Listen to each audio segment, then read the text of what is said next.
buenas tardes. Primero tenemos que agradecer la presencia de los jueces. Sinceramente es un honor que integren este panel. Y además de que es un honor que integren este panel, es particularmente un honor para mí moderarlo.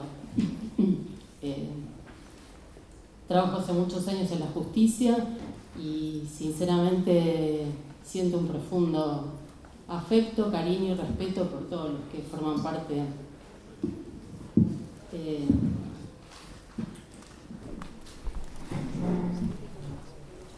La justicia requiere un trabajo muchas veces heroico y yo en ellos verdaderamente lo reconozco. Así que, bueno, gracias y bienvenidos.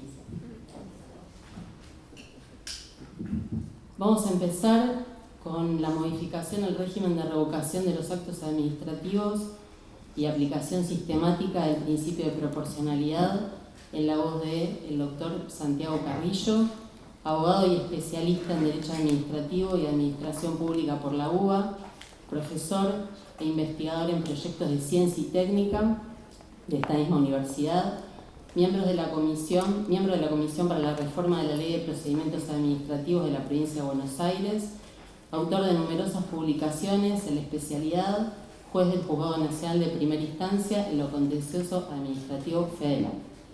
Doctor Carrillo.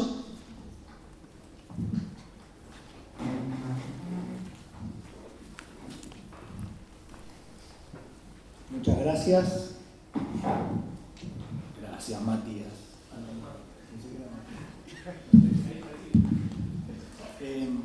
Gracias, María. Gracias, Enrique, por la invitación a la asociación. Como dijo el doctor Resman Fara, es muy importante ante un evento institucional, finalmente bueno o malo, porque la ley puede tener sus lados oscuros y lados más luminosos, pero es un evento, por lo menos institucional, importante para nosotros desde el derecho administrativo. Y que la Universidad de Buenos Aires junte a 6 jueces de los 12 que hay en contencioso, me parece que es importante. Y estamos casi para un fútbol 5, porque estamos 5 acá. Bien, arranco porque sé que tenemos poco tiempo. Me interesa fundamentalmente los retoques que se le hicieron al artículo 17, ¿sí? Inicialmente condensándolo con el 18. No porque la técnica legislativa pase a ser una delicia y que todas las cuestiones a las cuales había dado lugar la casuística estén solucionadas con esta reforma. Pero hay 2 o 3 cosas que son importantes y el artículo 17, o fundamentalmente la potestad anulatoria de actos administrativos ejercida por la administración, es un punto clave que hace confluir desde muchas vertientes los principios que ahora aparecen enunciados y nada más, como recién se mencionaba en el panel anterior, de modo bastante escueto, porque la enunciación de los principios tal vez requiera algún desarrollo jurisprudencial, para lo cual están acá los doctores que se van a encargar de hacer ese desarrollo jurisprudencial de la mera enunciación que tiene el artículo 1 bis ahora, en el nuevo texto. A mí me interesa, por eso lo puse en el título de esta conferencia, fundamentalmente el tema de la proporcionalidad, porque es algo con lo cual nosotros nos movemos, ¿sí? Entendida no como una esencia muy diferente a la razonabilidad, que es lo que la Corte viene aplicando desde hace mucho, pero empezamos a leer algunas sentencias del Tribunal Constitucional Federal Alemán, del Tribunal de la Unión Europea, la Corte Interamericana, y nos explican cómo el test de proporcionalidad, que es algo más sofisticado que un mero control de razonabilidad. Eso me interesa, por eso lo puse y después les explico cómo llegó ahí. El artículo 17 tenía un régimen para la revocación del acto irregular, ¿sí? Esto lo sabemos. Y el 18 tenía el régimen del acto regular.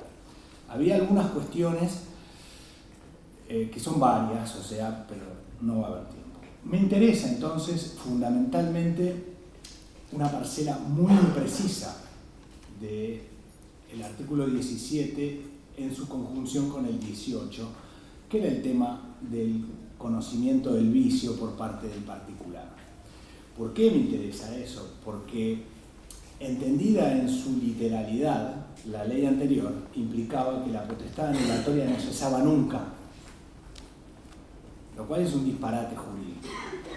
Y ni siquiera sujeta a plazos de prescripción, como por ejemplo ocurre con la jurisprudencia de la Suprema Corte de la Provincia de Buenos Aires, que por más que el acto sea tremendo, sujeta la potestad anulatoria a un plazo de 2 años. Esto es una interpretación jurisprudencial porque la ley de la provincia es peor que lo que era la 19.549, pero por lo menos en materia de revocación de actos tiene un artículo que dice que no puede darse cuando haya operado la prescripción. Y entonces ahí la Suprema Corte con buen criterio dijo 2 años, pasados 2 años, el acto no puede ser anulado en sede administrativa. Y siempre sabemos que esto tampoco es tremendo porque subsiste la potestad de iniciar una acción de lesividad, ¿no? En el sistema de la ley, eso está. Bien, ¿qué pasó? Rápido, para que tampoco gastar mucho tiempo en esto. La Corte, en mi criterio, se equivocó en Almagro, que es un fallo que todos conocen. Pero se equivocó ¿cómo? Y no previó las consecuencias. Si ustedes me preguntan que Almagro sostenga que no puede haber mayor rigor para revocar un acto irregular que uno regular, es cierto y es correcto. Desde una lógica jurídica está bien. Pero lo que no preveía la Corte es que la administración pública iba a tomar eso casi como una especie de bill de indemnidad para revocar, anular actos que llevaban años firmes, que habían generado derechos subjetivos que se estaban cumpliendo e incluso se habían agotado en su objeto. Eso es lo que no puede ser, porque eso pone en tensión la juridicidad con la seguridad jurídica, y juridicidad entendida en el sentido amplio como recién se planteaba, no la mera legalidad, sino una concepción constitucional, convencional, de lo que es un Estado de derecho genuino, y no un mero esbozo de funcionarios que se resguardan en lo que dice el artículo 5, inciso 74 del reglamento del año 56 para inaplicar convenciones constitucionales o normas constitucionales. Bien, esa tensión estaba entonces. Hay un montón de casos, algunos más conocidos, otros menos conocidos, con mucho condimento político también. Porque ¿qué ocurre? Cuando el funcionario público tiene una herramienta semejante, encuentra la oportunidad para avanzar en donde le interesa. No voy a hacer referencia a los casos porque ya está, no viene al caso. Pero es importante. Entonces, ahora el 17 regula la revocación del acto irregular, como antes, y tiene a todo ese esquema anterior, es decir, una vez notificado, ahora cambia, temporal y conceptualmente cambia, ya no es una vez firme o consentido, sino que una vez notificado ya no puede ser revocado, aún siendo irregular, por supuesto mediante la acción de lesividad, salvo, dice, los supuestos previstos en el cuarto párrafo de este artículo. Y el cuarto párrafo de este artículo dice, voy bien, ¿no? ¿Cómo es? Ok. Tanto el acto administrativo regular como el irregular podrán ser revocados, modificados, sustituidos o suspendidos de oficio en sede administrativa si la revocación, modificación, sustitución o suspensión del acto favorece al administrado sin causar perjuicio a terceros. Esto no tengo tiempo, pero también es importante porque la estabilidad del acto, la firmeza del acto, que es cuando confiere un derecho, ¿sí? Interpretar el artículo 17 anterior de actos nulos que imponían un gravamen como que eran inmodificables es un sinsentido constitucional. O sea, si el particular se beneficia porque lo libera la autoridad pública del gravamen, eso no puede escudarse en una firmeza o estabilidad de un acto nulo. Y aquí viene lo que me interesa. Se sustituye ese impreciso concepto del conocimiento del vicio porque en el caso se acreditara el dolo del administrado, ¿sí? Y después dice si el derecho se hubiera otorgado expresa válidamente a título precario, que es algo que ya estaba y está bien, y Gordillo lo decía antes de la ley, de la década del 50, 60, ¿no, Mario? Así que eso está bien. Entonces, lo importante acá es que hay que acreditar el dolo del particular, diría yo, más que el administrado, me sigue sin gustar, ¿no? Y esa acreditación requiere evidentemente un procedimiento administrativo en el cual el particular tenga la posibilidad de defenderse, de ejercer ese principio a la tutela administrativa efectiva, continua, que ahora reconoce expresamente la ley, aunque antes también estaba. Y lo importante es que, en definitiva, esto limita esas potestades amplias de la administración que pueden desviarse. Apuntala el concepto de cosa juzgada administrativa, que por ser viejo no es menos importante. O sea, el hecho de que Carmen de Cantón sea de la década del 30 no nos autoriza a dejarlo de lado. Es fundamental en la relación de los particulares con la administración pública el respeto de los derechos adquiridos. Y contar con herramientas jurídicas que están dadas por la ley para que el funcionario ejerza sus competencias de un modo legal y adecuado al principio de juridicidad que involucra la constitucionalidad. Pero bien, en definitiva, esta parte de la reforma de la ley es buena, en tanto exige la acreditación, exige un procedimiento en el cual se demuestre el dolo. Eso es una participación activa con intención de haber generado un error, un efecto desviado, ¿en dónde? En la causa del acto. Yo le presenté documentos que son fraguados. Bueno, perfecto. Entonces el derecho que yo le conferí, ¿sí? Instantáneamente la administración lo puede dejar sin efecto. Pero tiene que haber ese procedimiento y ese acto. Si no, no. Bien, gracias.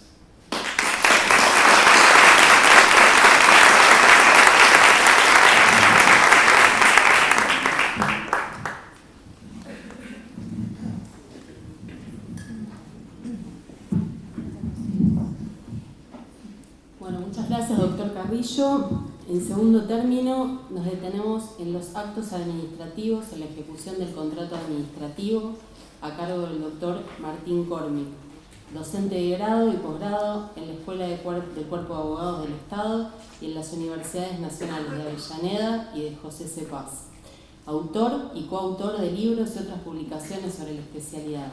Juez del Juzgado Nacional de Primera Instancia en lo Contencioso Administrativo Federal número 11. Doctor.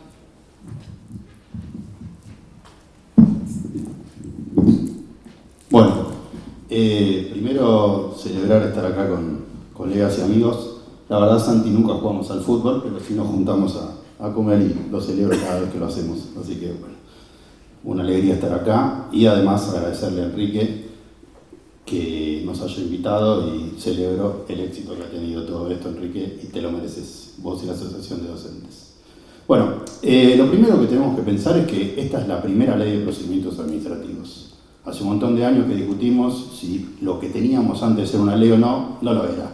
No lo era porque se sancionó en un gobierno dictatorial, por tanto, no era una ley. Es decir, esta es la primera. Nos puede gustar más o menos, pero es la primera y ya es un avance. Después podemos pensar si en un paquete tan grande como una ley bases se le dio el tratamiento adecuado y el tiempo necesario para discutirla, y yo creo que no. Pero bueno, algo es algo. Vayamos por la parte positiva. Pero lo negativo está Mario, que ya dijo bastante, y bueno, celebro verlo acá.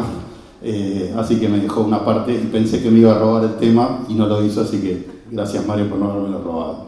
Bueno, uno de los temas centrales que nos quita el sueño hace mucho a los que hacemos contratos administrativos es qué pasa con los actos administrativos que se dictan ahí adentro. ¿Qué son esos? Básicamente, supongamos que tenemos un contrato de servicio de limpieza acá en la facultad, y arranca el contrato y la primera semana, en vez de pagarnos todo el servicio, nos dicen que nos van a pagar el 90% porque limpiamos mal 3 aulas, y después nos dicen que además la basura no la podemos sacar más, los viernes la tenemos que sacar los sábados, y entonces nos cambia la ecuación económica del contrato porque tenemos que contratar gente los sábados, y a los 2 días nos dicen que nos van a sancionar porque la gente no vino a la hora indicada, y así de repente nos damos cuenta que tenemos 5 actos administrativos dictados adentro del contrato que nos perjudican. Bien. Este tema, ¿dónde tiene que estar regulado? ¿En los procedimientos o en los contratos? Bueno, es una especie de hijo, de padre y madre, padre acto, madre contratos, o al revés, ¿no? En donde nunca queda claro si esto tiene que ir a la ley de contratos o a la ley de acto, o a la ley de procedimiento. Yo creo que lo ideal sería que estén contratos por su especialidad, pero los que hacen las leyes de contratos nunca se acuerdan de poner esto y los terminan generando este lío. Bien. Entonces, ¿cuál es el tema? Que esos 5 actos me perjudican. Me dijeron que tengo que sacar la basura los sábados, que tengo que usar bolsas biodegradables, que tengo que cobrar menos lo que pensaba, etc. ¿Y cómo hago para reclamar eso? Bueno, no quiero que nadie se pegue un corchazo, voy a hablar muy rápidamente de los antecedentes de este tema, que son Megopal, Petraca, qué sé yo, que hay gente que los detesta porque los ha tenido que leer una y otra vez, pero como hay otra gente que no, vamos a hacer un pequeño resumen. ¿Qué decía Megopal en el 85 contra Banco Hipotecario? Básicamente decía que era irrazonable que cada acto de esos que me sancionaba fuera tratado por fuera de ese contrato marco, por lo tanto lo mejor era esperar todo el contrato y al final, en esos actos que me habían perjudicado, juntarlos todos y judicializar. ¿Bien? Lo que se llamaba la teoría indivisible. Al año siguiente, un plenario de la Cámara de Contencioso Administrativo Federal, o sea, en el 86, dijo que no, que si hay una ley de procedimientos administrativos, que ya dijimos no era ley, pero todos le decíamos ley, lo que había que hacer era impugnar cada uno por separado. Es decir, impugnar el de los sábados, impugnar el de las bolsas biodegradables, impugnar el de la sanción, impugnar el del pago a medias, impugnar. ¿Qué pasaba? Cosa que nos perjudica a todos nosotros, tenemos 5, 6, 10 juicios por el mismo contrato administrativo. Cosa que es un dispendio enorme y a nosotros nos molesta particularmente porque trabajamos más. Bien, entonces no nos conviene.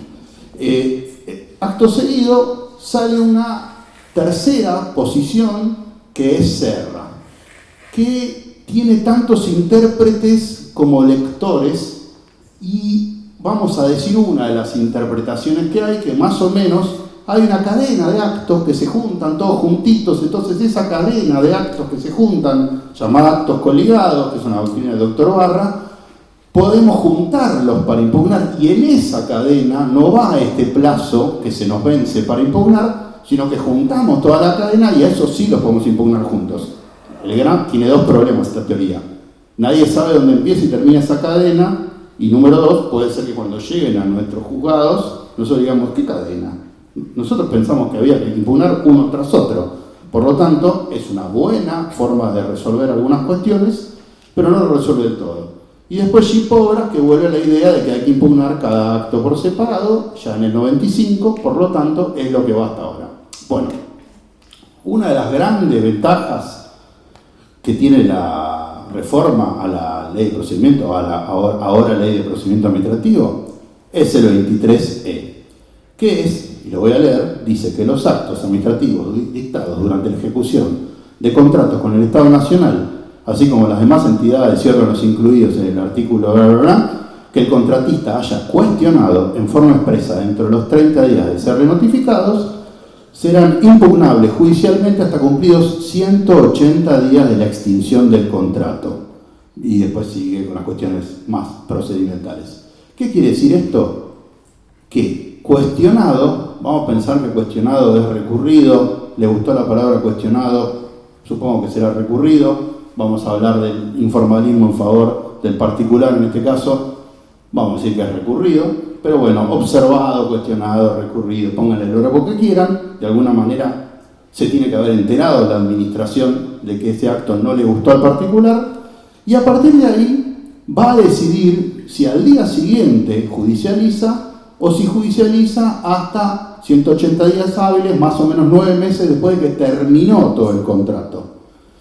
Y esta ventaja enorme para el particular bien administrada es muy buena. ¿Por qué? Porque si es un tema que me cambia totalmente el contrato y no puedo esperar hasta ese último día, por ejemplo, que me hace cambiar el día de limpieza a domingo y tengo que pagar horas extras, y probablemente judicialice rápido. Ahora, si es un tema de certificación o de sanciones o de cuestiones controvertidas, que quizás no me conviene judicializar, sino juntarlas todas para el último día, y el último día ver de alguna manera si puedo, después de haberlas cuestionado en los 30 días, judicializarlas, o si ya se fueron resolviendo por el propio devenir de los acontecimientos, las judicializo.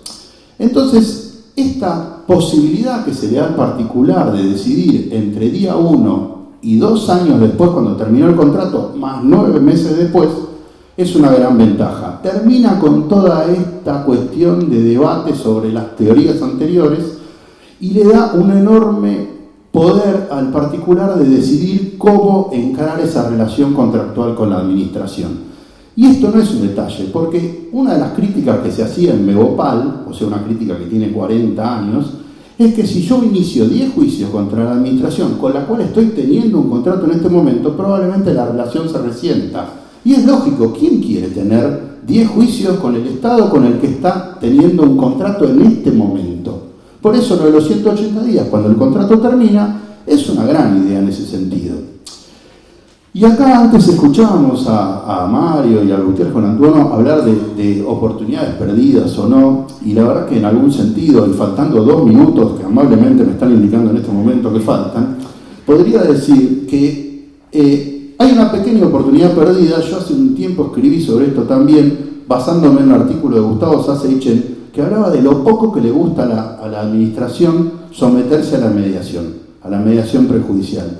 Nos encanta decir que en familia, en no sé dónde, en civil y no sé cuántos lugares más, todos los particulares vayan a mediar. Ahora, al Estado no nos gusta tanto someternos a una mediación.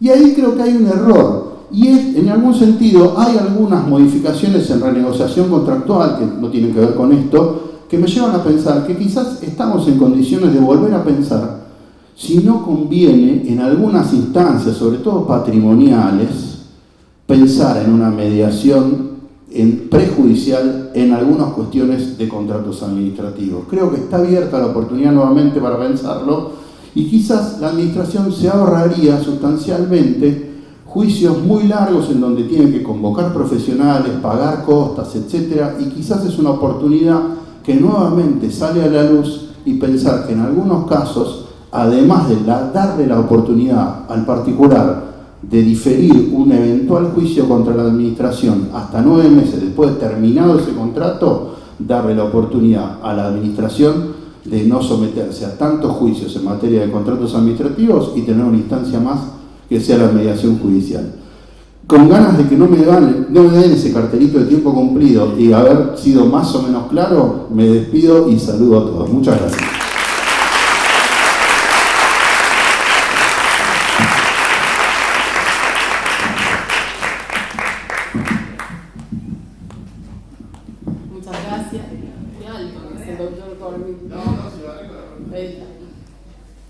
Muchas gracias.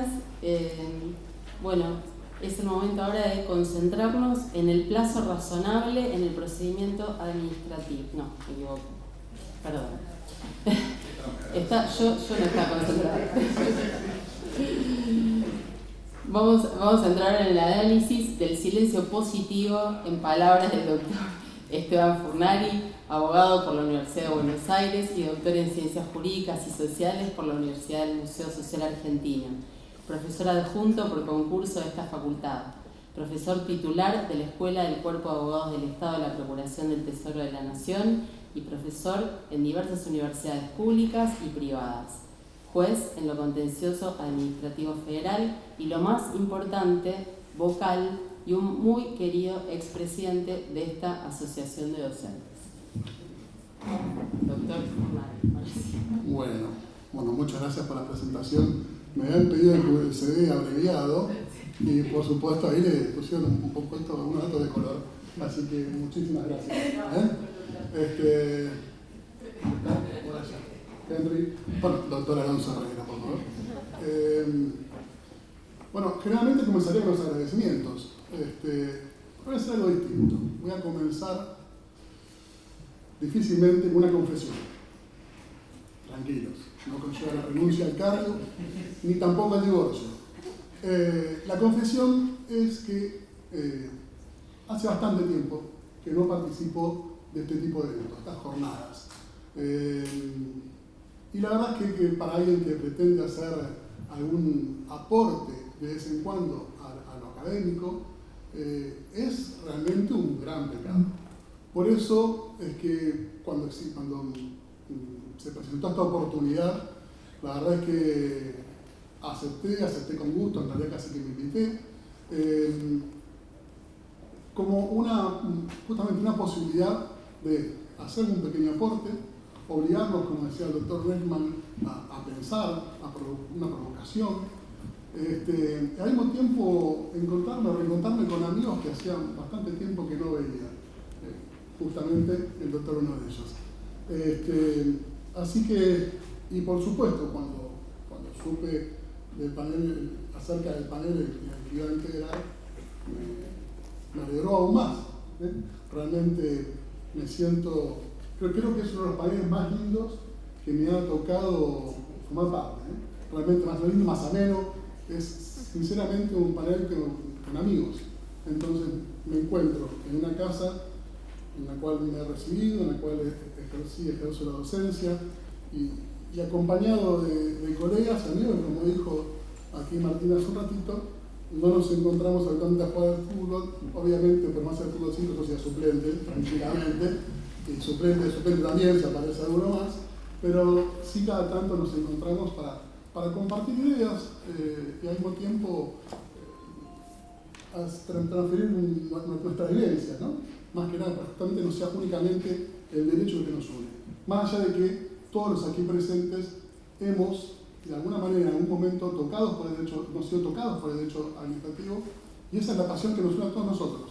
Y esa es la idea, entonces, de estar aquí presentes, poder compartir con ustedes el momento, poder compartir con ustedes algunos pensamientos, algunas reflexiones, y es en ese contexto que ahora sí, entonces, agradezco a Enrique, también entrañable secretario decano de la Asociación de Docentes, el verdadero motor detrás de todo esto, y a todos los presentes, a María también, muchísimas gracias. Y ahora sí, voy a entrar un poquito en el tema. El tema que elegí, el cual elegí, porque realmente es así, elegí hablar respecto a este tema, es el silencio positivo en la reforma o a partir de la reforma de la ley de bases, según las previsiones entonces ahora contenidas en la ley de procedimientos administrativos. La verdad es que hemos escuchado expositores que me han antecedido, creo que hemos sido 5 o 6 que hemos hablado de este tema, hemos escuchado algunos muy críticos y otros con una visión muy favorable respecto a la reforma. Yo sinceramente creo que voy por un camino medio, por un camino central. Creo que realmente sí es favorable, es un acierto la imposición de este instituto, o sea, la determinación de instituto, y obviamente que hay determinados aspectos que podrían ser pulidos, que podrían ser mejorados. La novedad, si se quiere, es justamente esta posibilidad de considerar el silencio como una aceptación por parte de la administración, el silencio positivo. una aceptación frente a la petición que hizo el administrado. Novedad que no es tanto así, porque en realidad, por un lado, la propia norma establece por un lado, obviamente, primero, como regla general, el silencio es negativa. Esto era y sigue siendo así. Antes era el artículo 10, hoy es el inciso A del artículo 10. Para considerarlo como negativa, ahora no hace falta presentación de pronto despacho, directamente podemos considerar que existe una negativa. Esto también es una simplificación en el procedimiento. Y en el inciso B, aquí prevé que en el caso de autorizaciones que se traten de actividades regladas, la administración, si no respondiera, se considera que ha dado una aceptación a la frente a tal petición. Fíjense que habla de autorizaciones. Se han escuchado muchas críticas, en algunos casos se ha dicho, bueno, pero entonces si pido, solicito que se me conceda la propiedad de un inmueble estatal y no se me responde, entonces soy propietario del inmueble. Bueno, no es así. Fíjense que la propia norma está hablando específicamente de un supuesto, autorizaciones. Las autorizaciones sabemos que es una actividad en la cual el particular tiene derecho a ejercerla, a llevarla a cabo, simplemente hace falta que la administración evalúe o determine la concurrencia de ciertos recaudos y ciertos requisitos. Esto incluye, por supuesto, también los supuestos de actividades, cuando la autorización dependa de una actividad discrecional por parte de la administración, porque esa administración ejerce facultades regladas. También incluye expresamente la norma algunos supuestos, aquellos vinculados a la salud pública, al dominio público, al servicio público. Así que no todo cae dentro de esto, dentro de este silencio positivo. En consecuencia, considero que en principio es favorable, o sea, es un acierto la inclusión de este instituto. De hecho, muchos autores lo vienen reclamando hace rato. Otros países europeos como Francia, España, Italia tienen un mucho mayor desarrollo en este aspecto desde muchos años. Otros países vecinos como Perú, Colombia, Brasil, aquí nomás, como decían, también lo han concebido, obviamente que con distintos matices en cada una de estas naciones. No podemos o no es necesario aplicar las mismas restricciones en el derecho administrativo vigente actual a partir de esta reforma, que por ejemplo, como lo hace en el caso de España, pues en España el silencio positivo es la regla y aquí sigue siendo la excepción, con lo cual muchas de las cuestiones, como decíamos, quedan fuera del silencio positivo. Igual creo que se podrían determinar o indicar otros supuestos. Por ejemplo, en el caso de procedimientos recursivos, eso se puede, en el caso de procedimientos que estén basados en el simple derecho de peticionar ante las autoridades, estos serían supuestos que la norma podría prever expresamente situaciones en las cuales el silencio no va a tener una excepción positiva. Por otro lado, también se han preguntado, algunos expositores se han preguntado, ¿qué pasa si el dictado, esta autorización que se otorga mediante, qué rápido que pasa el tiempo, y vengo corriendo lo más posible, por supuesto que no físicamente, sino vengo corriendo en el vocabulario, en las palabras, vamos a ver cómo puedo hacer.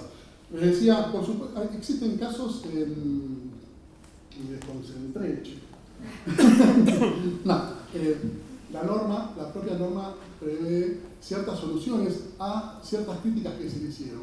Por ejemplo, se decía, ¿qué sucede si la autorización que se termina otorgando por vía de silencio es contra ley? Bueno, en realidad la reglamentación ya mismo prevé que no existen excepciones en esos supuestos. No puede hacer una autorización concedida por medio del silencio ir contra el texto de la ley. Ahora, yo creo que la posibilidad de entender que el silencio es una afirmativa existe, que también es otra crítica, únicamente en favor del administrado y sigue vigente el deber de la administración, si el administrado así lo solicitara, el derecho, el deber de dictar una decisión fundada. Porque al menos se preguntan a uno, bueno, ¿qué pasa si en realidad no sé si puedo o no puedo y si en realidad ese derecho es revocado? Bueno, primero el propio administrador debe saber si cumple los recaudos necesarios. Por eso hice la presentación frente a la administración tratando de cubrir esos recaudos. Pero en segundo lugar, yo creo que más allá de que se le asimila a este acto, a este silencio, a un acto presunto en la administración, podría decir, y que en la reglamentación se dice que concluye el procedimiento, pues estoy seguro que, o creo en realidad, por decirlo, el administrador tiene derecho a solicitar el dictado de un acto por parte de la administración, un acto fundado, y en consecuencia puede ir, presentarse en sensibilidad y en todo caso incluso acudir a sede judicial. Muy difícil, en realidad, cumplir con el tiempo, porque aparte teníamos 10 minutos, sino 15 nos bajaban a 10. No lo quiero decir. 15 tenía mal. Pero quedamos todos 15, me parece. No pasa nada, no pasa nada. Bueno, tampoco seamos ingenuos, por supuesto que existe la posibilidad, ya para ir redondeando, existe la posibilidad de que frente al trabajo, al gran cúmulo de tareas que tiene la administración, frente a la impericia de algún empleado, o peor aún, frente a la convivencia de un particular con algún funcionario, se termine, como les decía, autorizando una actividad que en definitiva no correspondía. Por ejemplo, el caso de una ley. Creo que ese supuesto resultaría aplicable también, como decía aquí Santiago, lo que se refiere a Santiago, el artículo 17.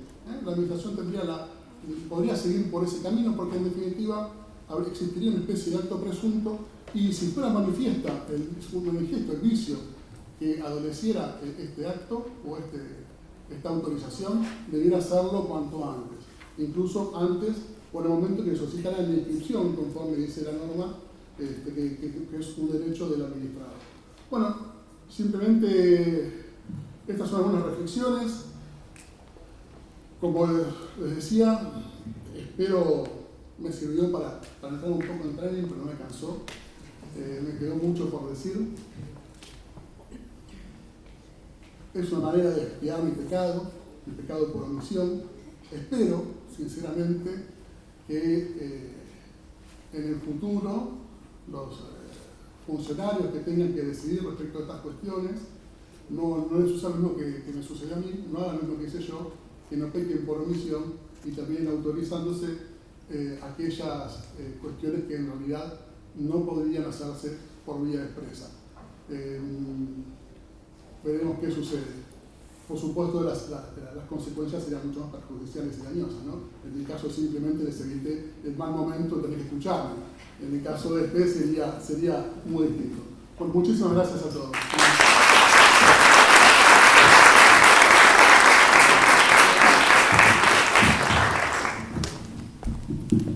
Muchas gracias. Bueno, el tema que vamos a abordar ahora es el plazo razonable en el procedimiento administrativo, a cargo del doctor Walter Lara Correa, profesor de esta alta casa de estudios, juez del Juzgado Nacional de Primera Instancia en lo contencioso administrativo federal número 10. Tiene un currículum más grande, pero no lo mando.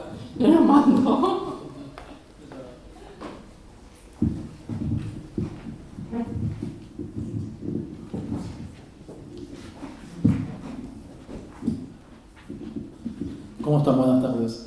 Cuando dijiste lo del CV abreviado me acordé que te lo había mandado. Fue en ese momento. Pero bueno, nada.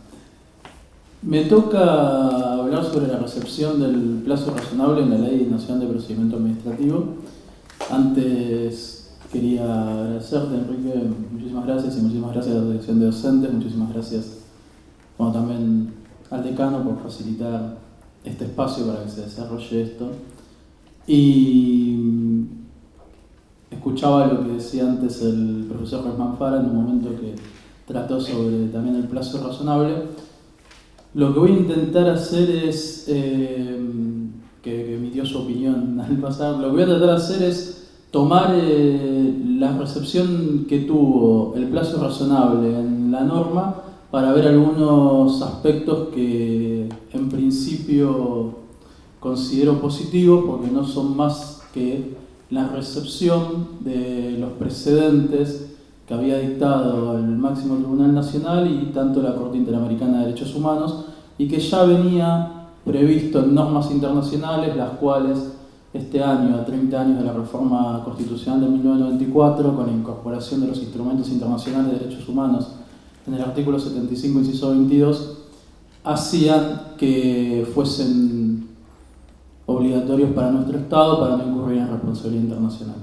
Particularmente entiendo que, es una opinión nada más, que el plazo razonable ya se encontraba tácitamente previsto en el viejo antiguo artículo primero, inciso B, cuando hablaba de celeridad, sencillez y todos los demás adjetivos que tenía.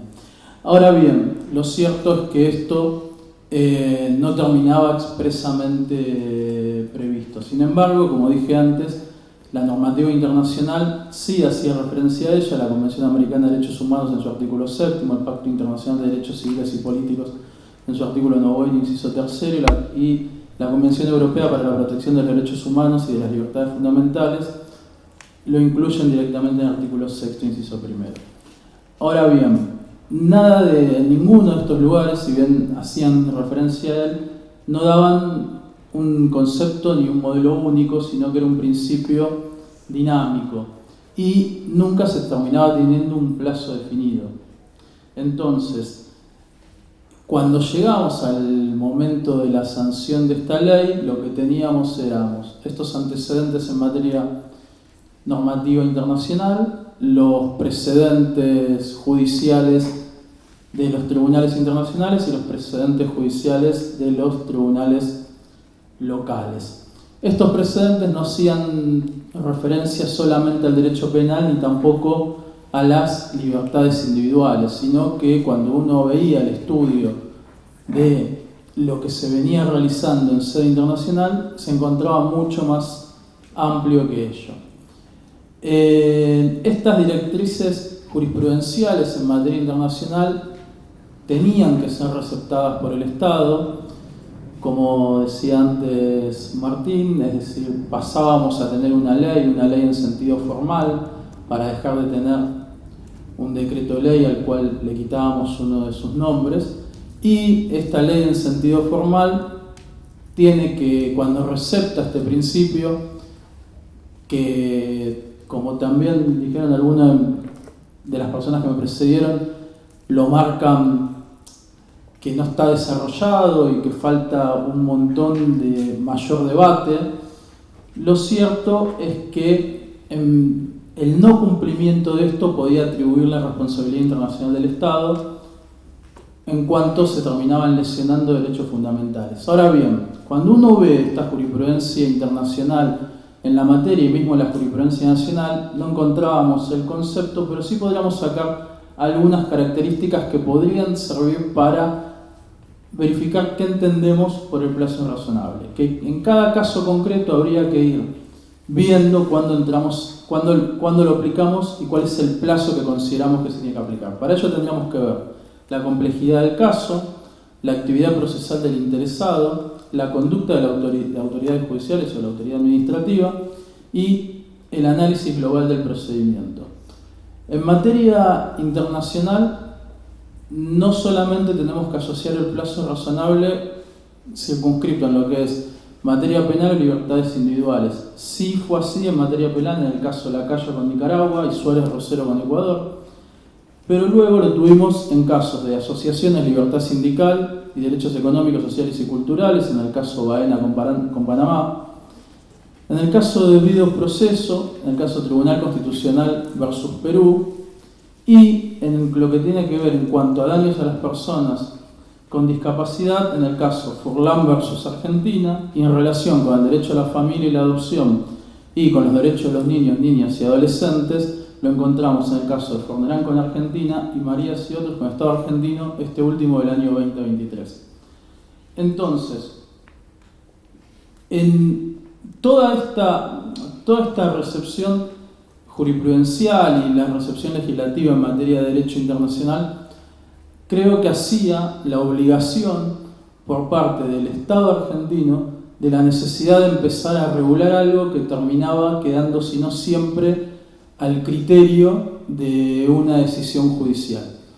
Una decisión judicial que a veces tiene que ver con, dependiendo cómo se termina haciendo, con la interpretación que cada uno de los magistrados o magistradas tenga respecto de una determinada problemática o de un determinado tema. Particularmente entiendo que, si bien nuestro sistema judicial no lo prevé, el valor del precedente y del estudio de lo que vienen diciendo los tribunales de instancias superiores respecto de alguna problemática le termina dando a la persona una seguridad jurídica y, sobre todo, permite que se pueda saber en principio hacia dónde va a estar dirigido el proceso. Cuando habla la Corte Suprema de Justicia en cuanto al plazo razonable fuera del ámbito penal, fue con el precedente Los Isern. En dicho precedente yo extraigo cuatro características, más o menos para hacerlo lo más rápido que se pueda y no caer en reiteraciones innecesarias. Que uno es: el carácter administrativo del procedimiento sumarial no impide aplicar los principios, en este caso el principio invocado del plazo razonable, en particular la garantía del plazo razonable, porque integra el derecho de defensa en juicio. Sin importar el tipo de proceso, tiene que ser receptado por todo órgano o autoridad pública que ejerza funciones materialmente jurisdiccionales. El segundo es que, aunque las sanciones aplicadas sean de carácter disciplinario, no penal, igualmente termina siendo obligatoria la aplicación de la garantía del plazo razonable. El tercero es que, con apoyo en el caso Baena contra el Estado de Panamá de la Corte Interamericana de Derechos Humanos, dispuso que las garantías judiciales no solo se aplican a los recursos en sentido estricto, sino a todas las instancias procesales. Por último, para evaluar si existe una demora irrazonable, toma los criterios que fueron asentados por la jurisprudencia de la Corte Interamericana de Derechos Humanos y por el Tribunal Europeo, que son los que había enumerado antes. A partir del dictado de este precedente, la Corte Suprema de Justicia Nacional mantuvo la ponderación de los criterios establecidos por la Corte Interamericana de Derechos Humanos acerca del plazo razonable, incluso en casos relacionados con procesos penales, como sucede en el caso Escudero del 2021.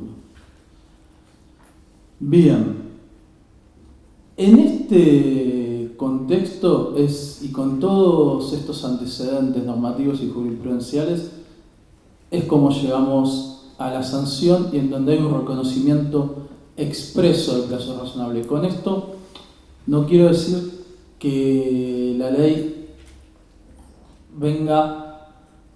sea buenísima, que sea perfecta, sino simplemente que viene a tratar de instalar un tema en el centro de escena. Un tema que hasta ahora era una aplicación indirecta de lo que, al menos particularmente, y creo que todos y todas quienes están aquí presentes, creíamos que debería desarrollarse. De hecho, una de las críticas que siempre se hacía al trámite administrativo y muchas veces al trámite judicial era la lentitud. Entonces, si lo criticábamos por lento, es porque de manera indirecta entendíamos que debería existir un plazo razonable. Esta modificación legislativa, además, tiene que ser, reitero, debería ser entendida en el contexto en el cual estamos ante un cambio de era y pasamos en todas nuestras vidas, pero también en sede administrativa y en sede judicial, desde la era analógica a la era digital, con todos los cambios que esto termina implicando. Y esto también sucede dentro del procedimiento administrativo. Es en este marco que creo que la reformulación de los principios de los artículos 1 y 1 bis de la Ley Nacional de Procedimiento Administrativo están pensadas como una cohesión de todas las garantías que integran la tutela administrativa efectiva y con los principios fundamentales del procedimiento administrativo.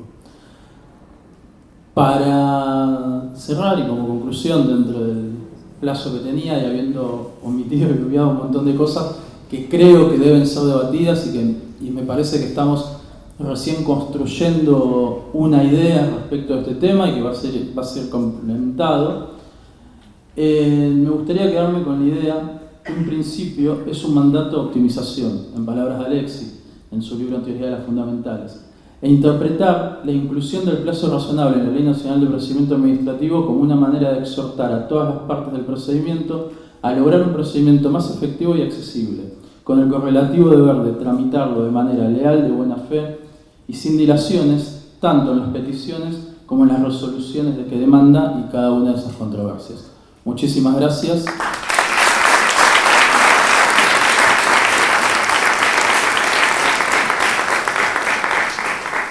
Muchas gracias, doctor Lara Correa. El tema de ahora es el impacto en el proceso judicial, a cargo de la doctora Macarena Marra, abogada, especialista en Derecho Administrativo Económico por la Universidad Católica Argentina, profesora adjunta de la Universidad Nacional de José C. Paz y del curso de capacitación constante para agentes del Foro en lo Contencioso Administrativo Federal, replicadora de los talleres de perspectiva de género de la Oficina de la Mujer, de la Corte Suprema de Justicia. Bueno, esto es tremendo. Yo ya está. Sí, no, tremendo.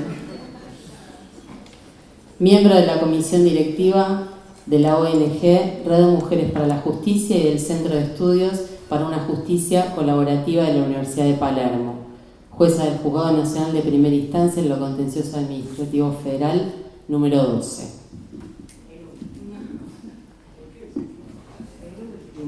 Soy la última y un poquito de género.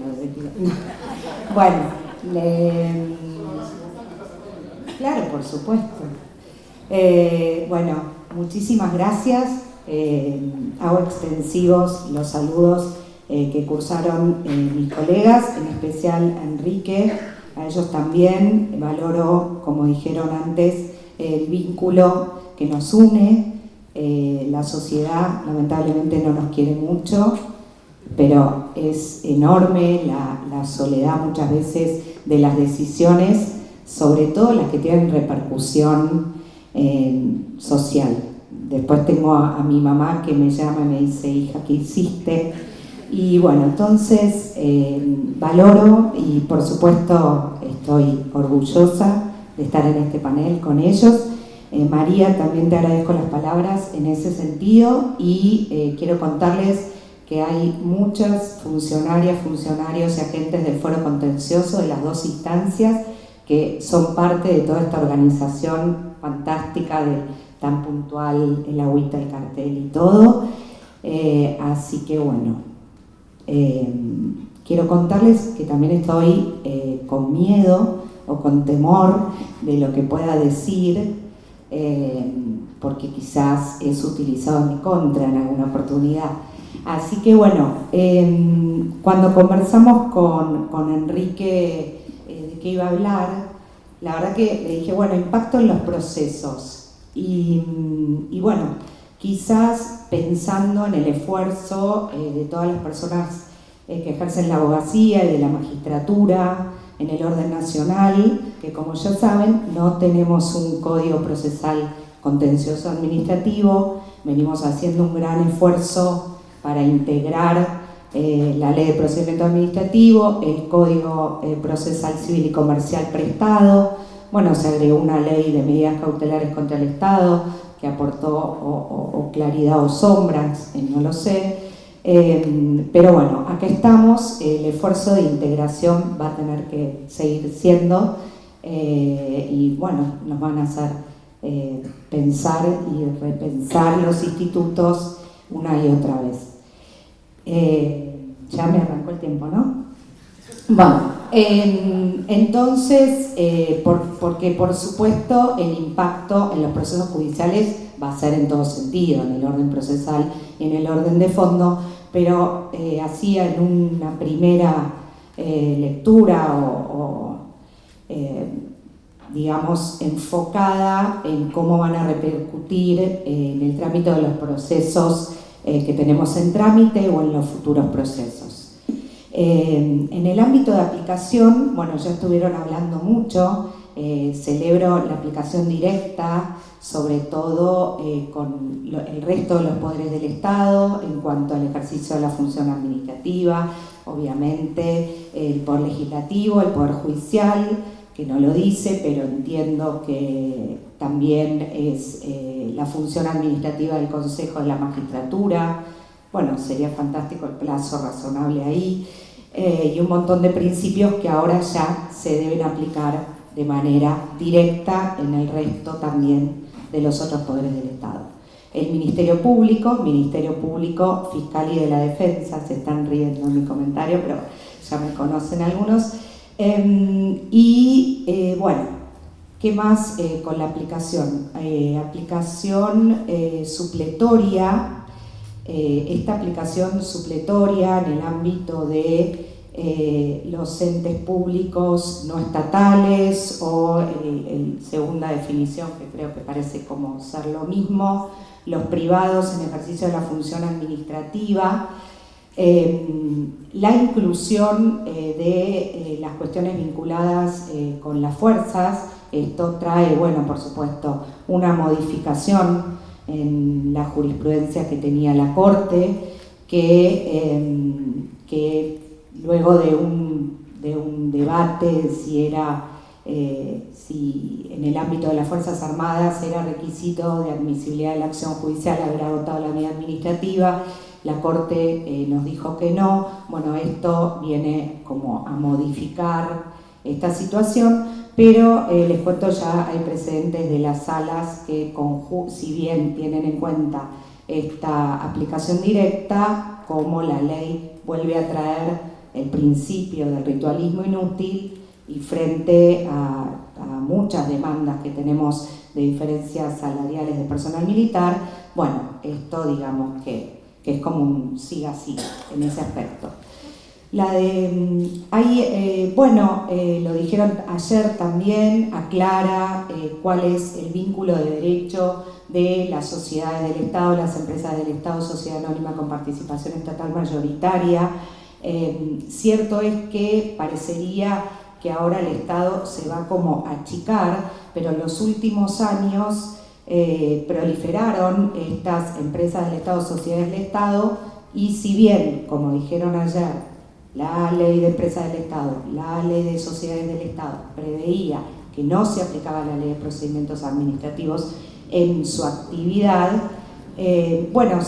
cierto es que tenemos mucha proliferación de juicios, de reclamos muy diversos, y esto nos aporta un manto de claridad en cuestiones de competencia con nuestros primos hermanos de Civil y Comercial Federal, que acá tenemos unos colegas. Así que bueno, ayer habló Gabriela Seijas de esta particularidad, de esta facultad del jefe de gabinete de poder decir si se aplica el derecho público a instancia de parte interesada. Bueno, habría que ver quién es la parte interesada, pero si a la otra parte no le gusta, bueno, vamos a ver eso cómo continúa. Denuncia y legitimidad, como ya mencionaron, no tenemos grandes cambios. También, como mencionaron en el panel anterior, y quería concluir en este sentido, no hay ninguna mención a los particulares en situación de vulnerabilidad. Si bien en el foro contencioso, sobre todo en materia de personas migrantes, se ha propiciado el control judicial respecto de actos que trataran los recursos como denuncia y legitimidad. En ese sentido, comparto las conclusiones del panel anterior en algunos casos. Interrupción de plazos, de caducidad y de prescripción. Esto el fuero en materia de prescripción ya lo venía diciendo. Efectos de la declaración judicial de nulidad. ¿Tengo 2 minutos? Re bien. Bueno, efectos de declaración judicial de nulidad. Artículo 14 y 15, los efectos que va a tener, los efectos retroactivos de la sentencia que declare la nulidad de los actos. Esto a veces las salas lo disponían así, otras veces no, y generaba como un debate e interlocutorios de esa declaración judicial de nulidad a partir de cuando tenía vigencia. Vías de hecho, me olvidé decir que se incorpora, esto ya lo venía diciendo la jurisprudencia, AFIP con Intercorp, pero me parece algunas incorporaciones de la ley que receptan la jurisprudencia me parecen valiosas, como recordar que los embargos o los allanamientos son decisiones que tienen que tomarse con intervención del Poder Judicial. Si bien cuando menciona la presunción de legitimidad de los actos administrativos que faculta a la administración a ponerlos en práctica siempre que por la ley o la naturaleza se exige la intervención judicial, tiene un párrafo, ¿no?, que habilita a la administración a sin intervención judicial utilizar la fuerza contra las personas y los bienes para proteger el orden público, los bienes del Estado, incautar bienes muebles que afecten la seguridad de la población y las fuerzas de seguridad en casos de delitos flagrantes. Bueno, habrá que ver también, ¿no?, cómo se utiliza esta facultad. Me quedan 2 minutos. Bueno, cosas que celebramos todos, me imagino, ¿no? Siempre trabajé dentro del Poder Judicial, pero la amplitud de plazos para los recursos administrativos, el tema de la impugnación de los contratos que venían diciendo. En las excepciones al agotamiento de la vía, tanto en la impugnación judicial de los actos de alcance particular como general, bueno, incorpora cuestiones que algunas parecen obvias, ¿no?, como en el acto administrativo, si hay un planteo de inconstitucionalidad, eso en el acto de alcance particular, no está en el acto de alcance general, pero eso creo que la jurisprudencia ahí es constante, sobre todo en la Corte, que es una facultad que debe ejercer la magistratura. Hay una cuestión en la impugnación judicial de actos administrativos que quizás los abogados que ejercen, las personas que ejercen la abogacía les parezca bien, que es los actos dictados con posterioridad a una sentencia judicial. El cuestionamiento de esos actos debe hacerse por vía de incidente de ejecución de sentencia, el 499. Esto a simple vista capaz les parece bien, porque muchas veces en el fuero, ante un planteo de que la administración no cumplió los lineamientos de la sentencia al dictar el nuevo acto, nosotros le decimos, bueno, el objeto de este proceso se encuentra agotado, ocurra por la vía que corresponde, pero pensemos que en el marco de un incidente de ejecución de sentencia, la revisión de ese acto va a ser, el control judicial de ese acto va a ser más limitado. Ya me estoy pasando, creo que celebramos todos que se dejó sin efecto el pago previo, que se unificó al menos en 30 días los recursos directos, el plazo de los recursos directos. Una particularidad del artículo 26 es el tema de la demanda de daños y perjuicios de obrar de actos ilegítimos. El párrafo dice: la acción contra el Estado y las entidades autárquicas por los perjuicios ocasionados por sus actos ilegítimos comenzará a correr para el actor a partir de la fecha de la sentencia, que quede firme la sentencia que declara la nulidad. Bueno, esto así a simple vista no sé quién tiene que correr, si la acción o los plazos, si esto, digamos, es que vamos a tener, como muchas veces, por supuesto, elige el particular interponer una demanda de daños una vez que ya logró la nulidad del acto, pero bueno, veremos qué alcance tiene. Amparo por mora, hay algunas novedades, pero sé que Santiago va a tratar el tema y como para cerrar y como conclusión, y lo vuelvo a decir que lo adelanté, lamento que no haya ninguna previsión sobre procedimientos administrativos que involucren personas con vulnerabilidades. No solo género, niñez, personas adultas mayores, frente a los compromisos que ha asumido el propio Estado Nacional en todos los tratados que también Walter comentaba. En este sentido, les recomiendo, que creo que está escuchando, un artículo de la doctora Caputi, muy nuevo, sobre vulnerabilidades y el derecho administrativo. Y bueno, con esto termino. Muchísimas gracias.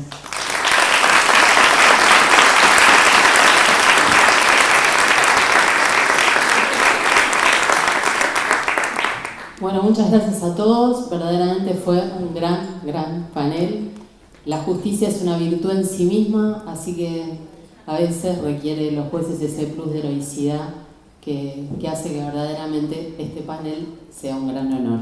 Así que bueno, muchas gracias y están todos invitados al Coffee Break para debatir todas estas cuestiones. Gracias a todos.